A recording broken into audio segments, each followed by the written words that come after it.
Yesus, mencontoh Kristus Yesus, Bapa kita yang sudah datang menjadi manusia, bahkan sudah mati, bahkan menderita di kayu salib sebelum kematiannya, sudah terkasih. Ya, kita harus mau seperti Kristus mengalami penderitaan badani supaya kita jangan berbuat dosa lagi, supaya kita tidak beraib lagi, supaya kita tidak bercacat celah. Haleluya. Jadi mari lakukanlah segala sesuatu, saudaraku, dengan tidak berbantah-bantah dan bersungut-sungut. Terlebih dalam melayani Tuhan, jangan ada persungutan. Ya, ayo layani dengan tulus, lakukan dengan tulus, jangan lagi berbantah-bantah. Yakobus 5 ayat 9.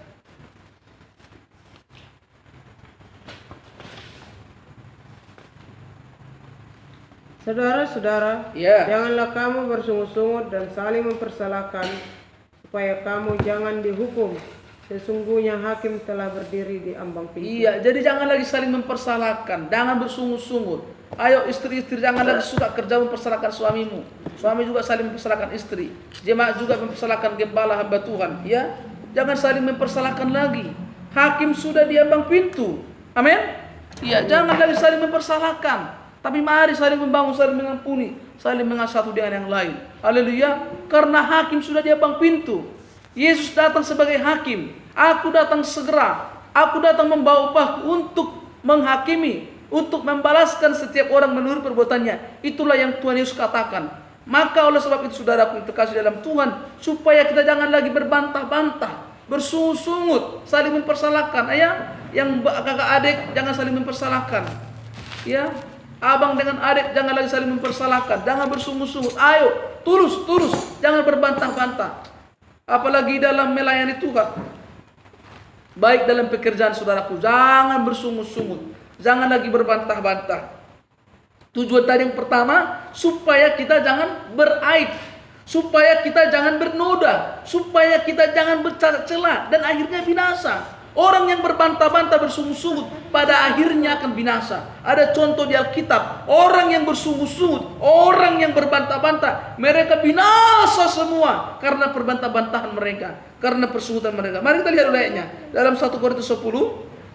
Ya, ini contoh di Alkitab sudah terkasih, orang yang berbantah-bantah, bersungut-sungut, mereka semua mati binasa di padang gurun. Jadi ini contoh bagi kita supaya kita tidak meniru persungutan mereka, supaya kita tidak sama seperti mereka sudah terkasih. Ini adalah Israel jasmani.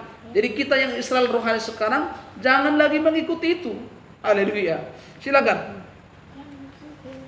1 Korintus 10 ayat 10 dan 11. Dan janganlah bersungut-sungut seperti yang dilakukan oleh beberapa orang dari mereka. Iya, jadi ternyata ada beberapa orang dari jemaat Tuhan bangsa Israel pada masa itu.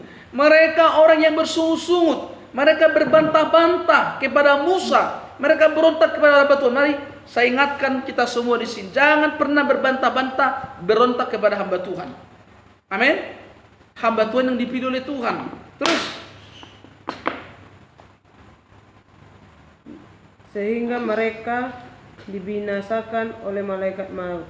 Iya, sehingga ternyata bangsa Israel, beberapa di antara orang pada masa itu, mereka saudaraku dibinasakan oleh malaikat maut.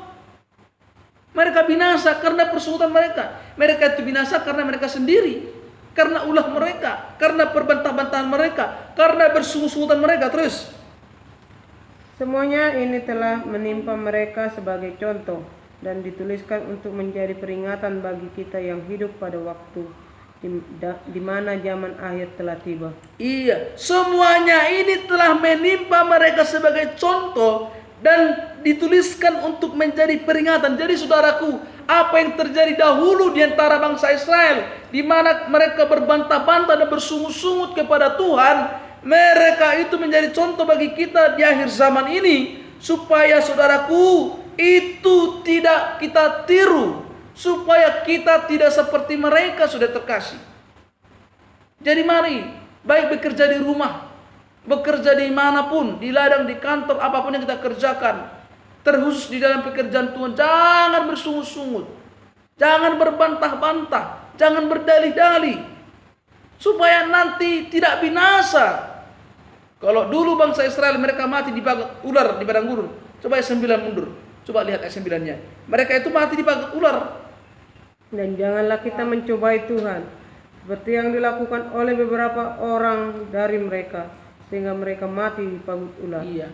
Kalau nanti persungutan yang sekarang terjadi, kalau masih kita bersungut-sungut padahal Yesus sudah mati bagi kita, bukan lagi ular nanti yang bagut mati, tidak. Dilemparkan ke neraka, binasa selama-lamanya. Tidak ada ampunan lagi. Jadi mari saudaraku, ayo ya. Apapun pekerjaan kita lakukan, jangan bersungut-sungut.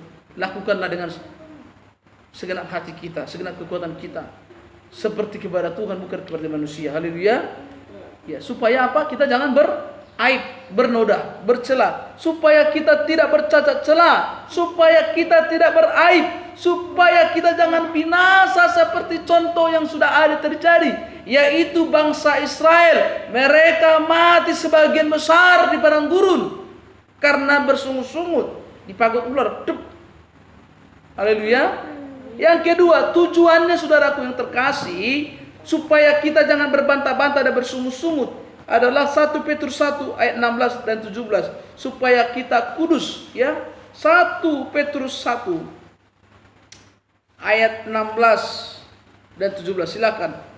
Ini tujuan yang kedua. Yang pertama tadi supaya kita tidak, saudaraku, ya, beraib, bercela, ya, bersama, ya. Silakan. Sebab ada tertulis, kuduslah kamu sebab aku kudus. Iya, supaya kita kudus seperti Yesus adalah kudus. Karena tanpa kekudusan kita tidak bisa melihat Tuhan. Hanya orang yang kudus dapat melihat Tuhan. Hanya orang kudusnya Tuhan yang mengerti rencana Tuhan. Haleluya. Terus. Dan jika kamu menyebutnya Bapa, yaitu Dia yang tanpa memandang muka menghakimi semua orang menurut perbuatannya, Iya. maka hendaklah kamu hidup dalam ketakutan selama kamu menumpang di dunia ini. Iya, supaya kita hidup dengan takut akan Tuhan. Di dalam takut akan Tuhan itu ada kesejahteraan berlimpah-limpah. Di dalam takut akan Tuhan itu ada perlindungan Tuhan. Di dalam takut akan Tuhan itu sudah terkasih. Ada kasih Tuhan yang berlimpah-limpah bagi kita. Amin. Haleluya. Supaya kita, saudaraku, hidup di dalam ketakutan akan Tuhan selama kita menompang di dunia ini. Dan memang kita menompang di dunia ini, dan kita akan kembali ke rumah Bapa di sorga. Yesus akan datang menjemput kita. Itu juga salah satu tujuan Tuhan datang ke dunia ini, untuk menjemput kita orang-orang percaya Tuhan. Maka kita perlu, saudara terkasih, jangan lagi kita berbantah-bantah dan bersungut-sungut, ya, supaya kita tadi tidak beraib, tidak bercela, supaya kita hidup kudus, supaya kita hidup benar di hadapan Tuhan. Amin. Karena kita anak Tuhan harus hidup benar. Orang benar hidup dengan iman. Coba bacakan dulu Ibrani 10 ayat 38. Ya, silakan. Ibrani 10 ayat 38.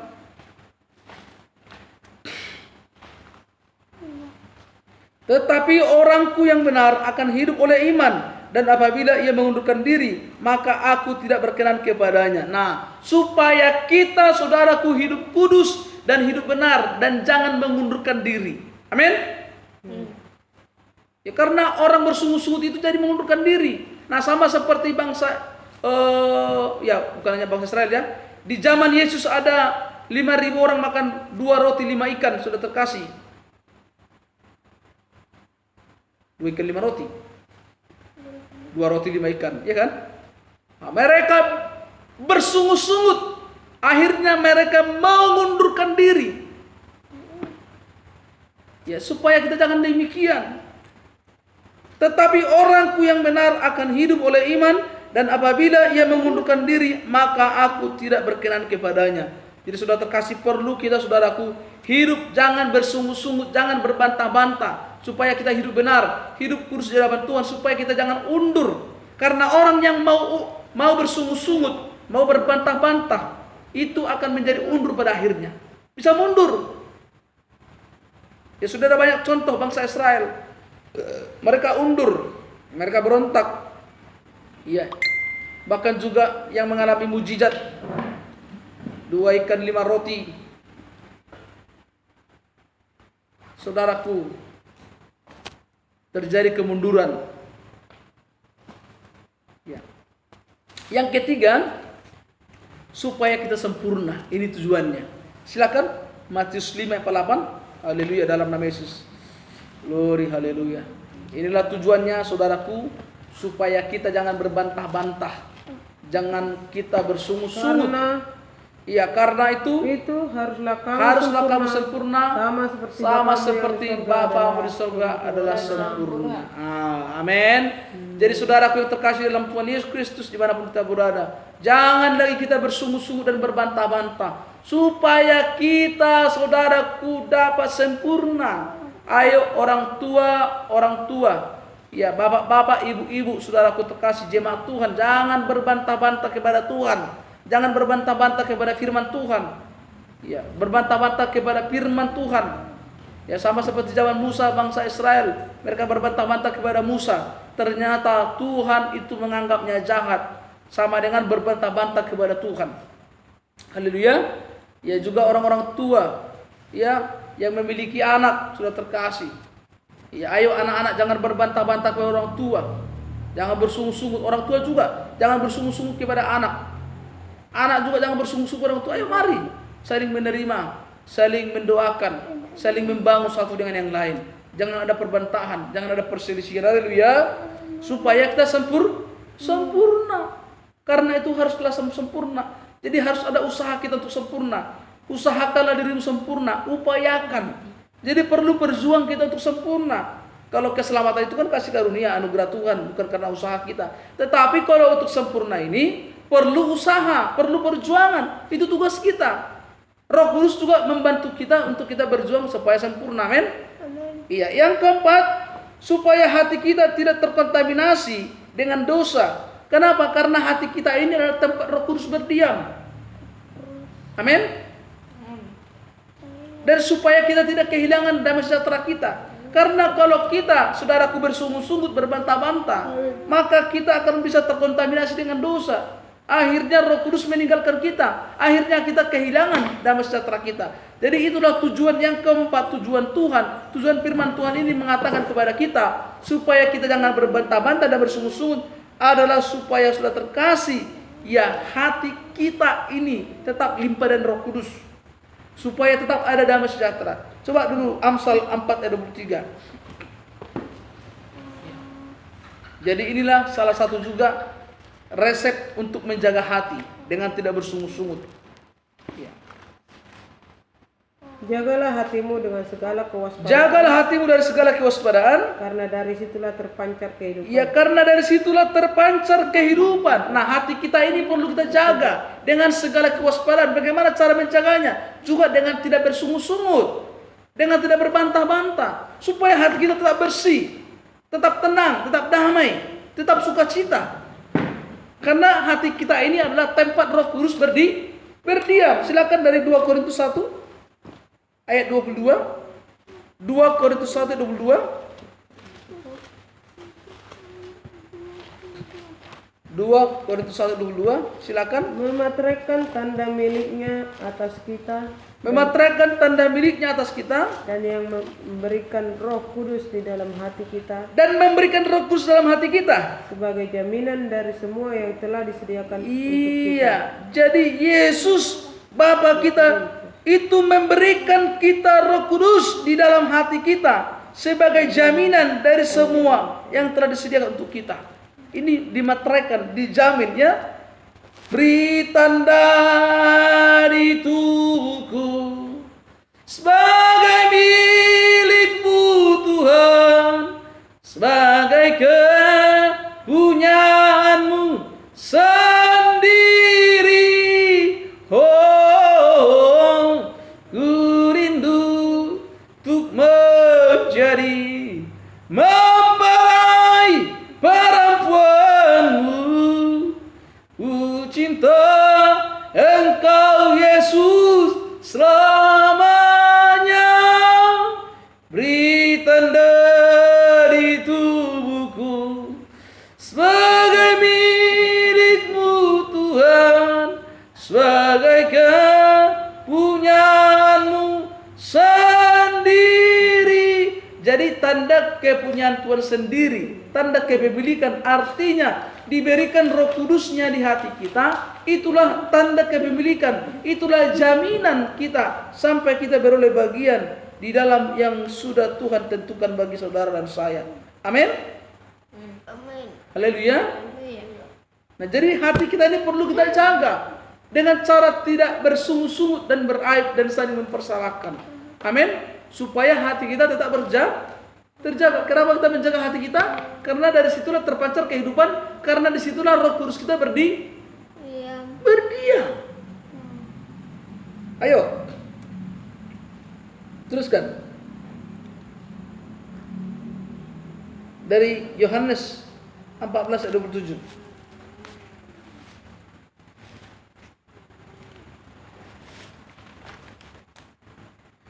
Silakan. 14. Ayat 27.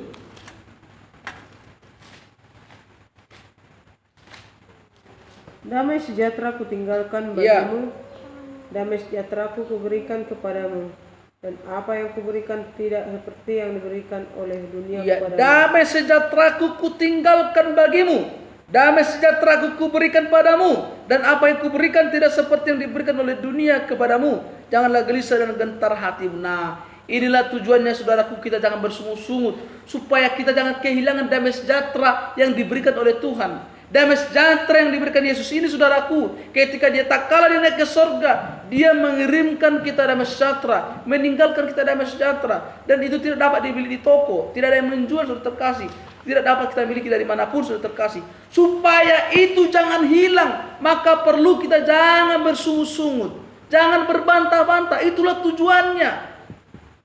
Tuhan mengajar kita, firman-Nya mengajar kita supaya kita jangan bersungut-sungut, supaya kita jangan kehilangan harta kita. Itulah damai sejahtera yang diberikan Tuhan bagi kita, yang tidak dapat diperoleh dari manapun, sudah terkasih. Luar biasa Tuhan Yesus Kristus. Karena kalau kita saudaraku memiliki damai sejahtera, apapun yang kita alami, kita pasti berbahagia. Orang yang kaya belum tentu memiliki damai sejahtera.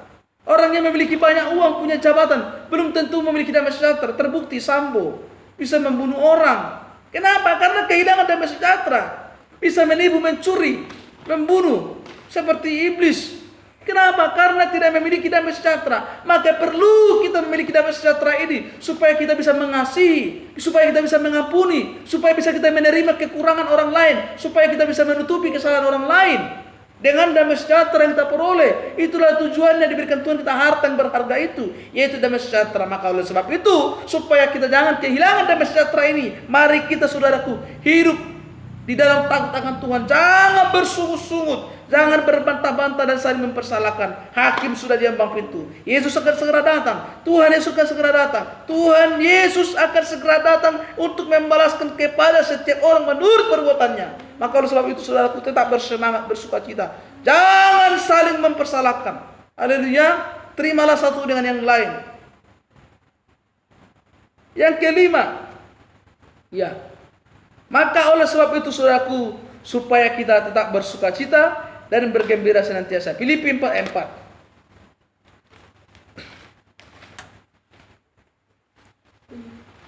Filipi 4:4. Bersukacitalah senantiasa. Bersukacitalah senantiasa. Sekali lagi katakan bersukacitalah. Sekali lagi kukatakan bersukacitalah. Bersukacita. Bersuka dalam Tuhan. Mari bersukacitalah. Bersuka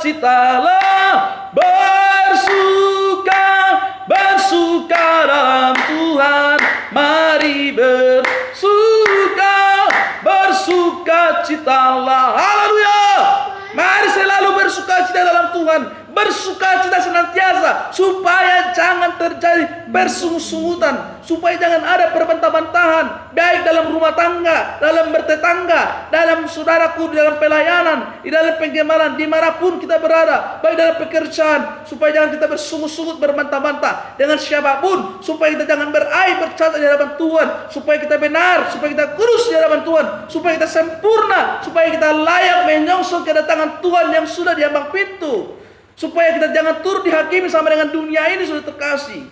Maka oleh sebab itu, mari selalu bersukacita. Ini rahasianya. Bersukacita, bergembira karena Tuhan. Mazmur 37:4-5.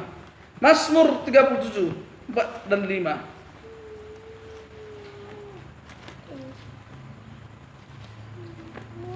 Dan bergembiralah karena Tuhan, Dan bergembiralah karena Tuhan, maka Ia akan memberikan kepadamu apa yang diinginkan hatimu. maka Ia akan memberikan apa yang diinginkan hatimu.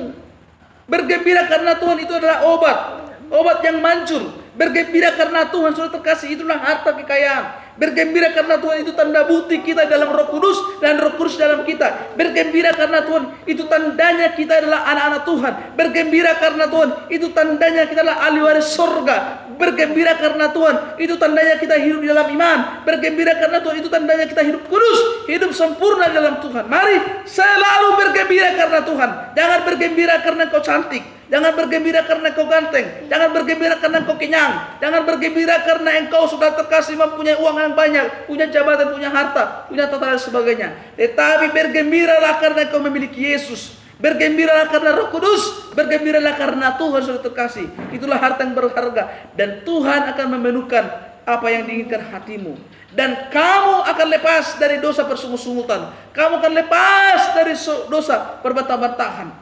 Haleluya. Kalau kita selalu bergembira karena Tuhan, kalau kita selalu bersuka cita dalam Tuhan, inilah resepnya. Kita akan berhasil seperti saudaraku, ya, Paulus yang selalu bersuka cita, yang selalu bergembira karena Tuhan. Supaya kita jangan seperti bangsa Israel yang kebanyakan di antara mereka mati binasa karena mereka bersungut-sungut, berbantah-bantah. Mereka dimatikan di padang gurun. Ini contoh bagi kita, saudara terkasih. Saya berdoa biar kita semua berhasil sampai Maranatha, berhasil menyongsong Tuhan kali kedua. Saudara terkasih, mari kita melakukan firman ini. Kita mengikuti firman Tuhan ini. Janganlah kita bersungut-sungut, jangan berbantah-bantah, supaya kita tidak beraib di hadapan Tuhan dan kita layak menyongsong kedatangan Tuhan. Resepnya tadi, bersukacitalah senantiasa dalam Tuhan, bergembiralah karena Tuhan sudah terkasih. Maka kita akan, saudaraku terkasih, layak menyongsong Yesus Kristus pengangkatan bersama-sama dengan semua orang-orang benar, orang-orang kudusnya Tuhan. Sampai di sini firman Tuhan. Tuhan Yesus memberkati. Salam. Mari kita angkat.